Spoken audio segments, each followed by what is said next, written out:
Mne sa to plánovalo super, ja sa veľmi teším, že som dokázala postúpiť do semifinále.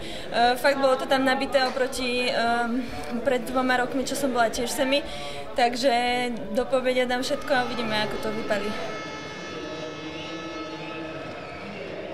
Určite nádej umiera ako posledná a tak ako hovorím, ja urobím všetko, aby som sa teda dostala aj do toho finále. Uvidíme, ja sa fakt teším, lebo dokázala som ešte urobiť osobák a tým pádom aj rekord do 3/10, takže spokojnosť.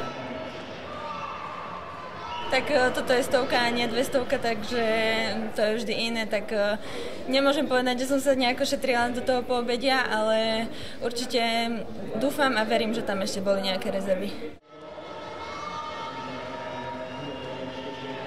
Určite ten tlak bol veľa menší, keďže som dokázala postúpiť do finále na 200 a tá 100 je už iba taká chuťovečka, takže veľmi sa teším na povede.